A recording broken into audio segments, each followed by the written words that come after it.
Manny here with Eyes on the Game, and I'm here at Mayweather Boxing Club, and look who I found, Stitch Duran, the man. What brings you in today?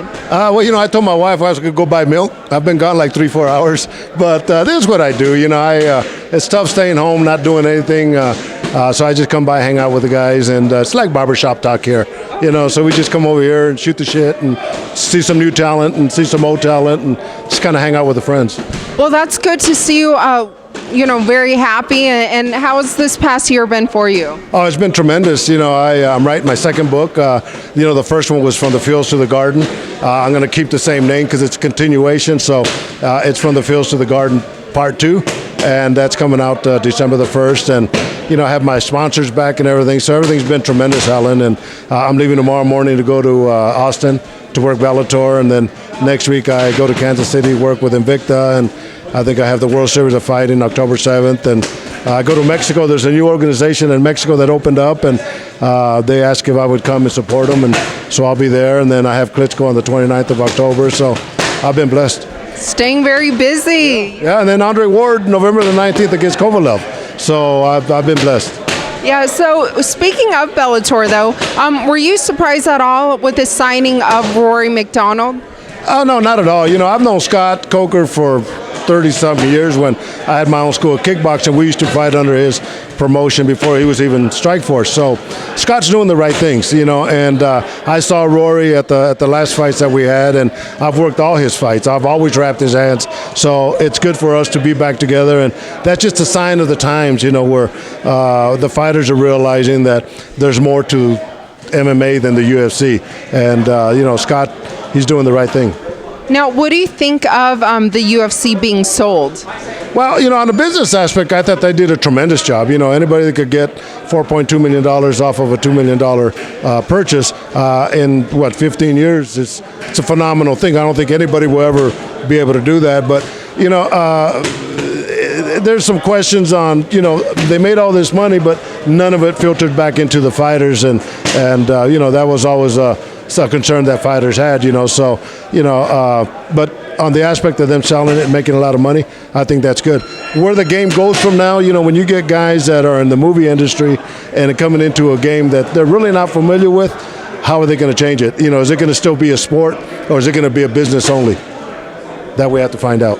So what do you think needs to change in order for fighters to be paid more? Do you think the Fighters Union is very important? Yeah, no doubt about it. A fighter association, it's kind of tough to set up a union, but, I'm a big supporter of the Fighters Association.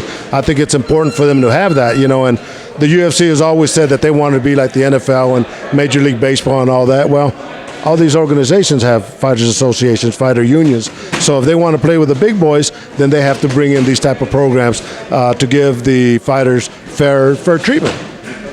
Now, with the UFC, I know you haven't worked for them and you don't anymore, but were you watching the McGregor and Diaz rematch? Did you watch that fight? No, I did through the highlights, through the free Facebook on what happened and all that. But I'm still a fan of the fighters. I worked with all of them. So I have some kind of relationship with them and all that. So I'm there to support the fighters and all that. But I don't pay for them anymore.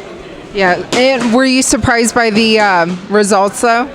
Yeah, no doubt about it. Well, I wasn't. It was a close fight. But Twitter kind of went crazy, and they said if Nate would have had Stitch Duran in his corner, he would have won the fight. So that's a nice compliment to me. But it's the nature of the game. Somebody's going to win, somebody's going to lose, and I think the respect factor that Nate Diaz got throughout both fights is commendable on his part, and he made some money. So, Stitch, CM Punk made his UFC and MMA debut this past weekend. What did you think of his fight?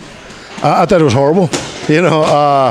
For anybody to come in and not have this experience, the MMA game is a hurt business. And if you're not really qualified to come in here and get in the cage and go 3-5 rounds, that's a little bit of an issue. But I was really disturbed when I read how much he got paid. He got paid $500,000 plus probably some other royalties to go with him having a 2-minute fight.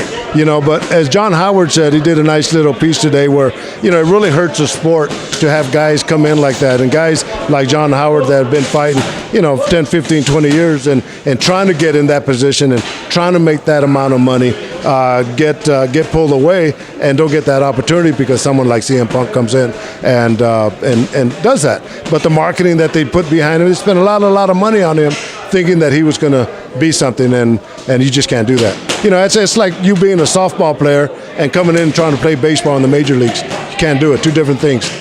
True. But do you think that CM Punk should keep pursuing his dream?